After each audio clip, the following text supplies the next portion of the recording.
We're in the middle of a national emergency. People are really scared, and families don't know if they can warm their homes this winter, and businesses ask if they can keep the lights on.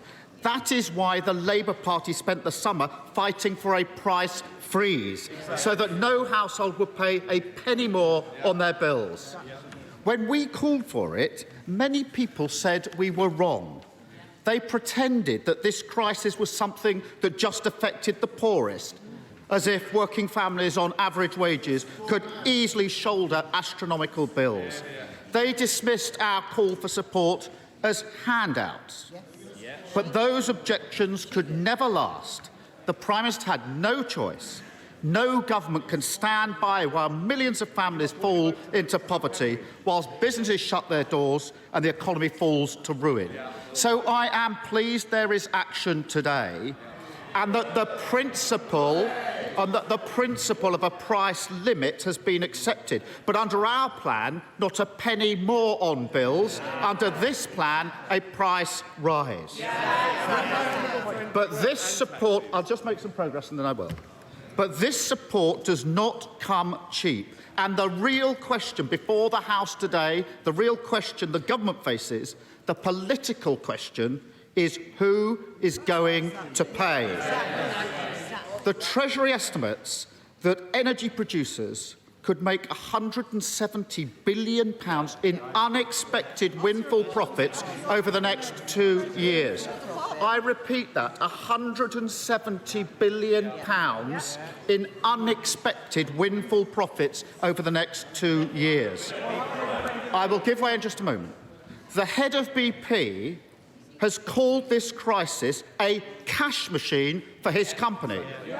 And households are on the other end of that cash machine, their bills funding these eye-watering profits. That's why we've been calling for a windfall tax since January. And it's why we want to see the windfall tax expanded now. But the Prime Minister is opposed to windfall taxes.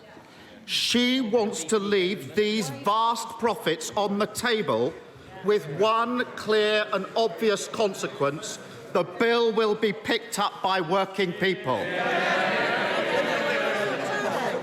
She claims that a windfall tax will deter investment. That's ridiculous. These vast profits are not the reward of careful planning. They are the unexpected windfall from Putin's barbarity in Ukraine. There is no reason why taxing them would affect investment in the future. Don't just take my word for it. Asked which investment BP would cancel if there was a windfall tax, the chief executive said none. None. His words, not mine. So the Prime Minister's only argument against the windfall tax falls apart at first inspection, laying bare that she's simply driven by dogma, and it's working people that will pay for that dogma. I will give way. Does he accept that this government has already introduced a windfall tax, and energy companies today are paying 65% on their profits? What would he rather see that tax set at? We'll be happy if it was 100%. He wants 100%. We're talking about what happens this winter and next. And if he doesn't understand, I'll tell him so.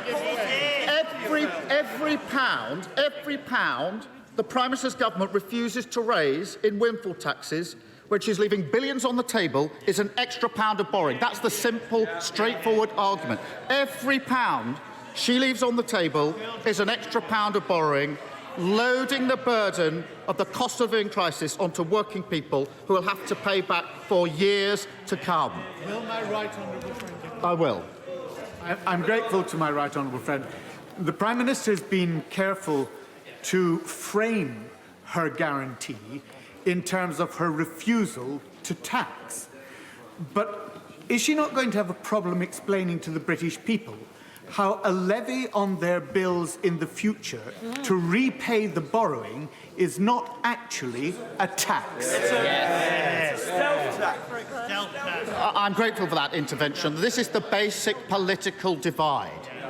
They want to protect the excess profits of the oil and gas and energy, the excess profits. We want to protect working people.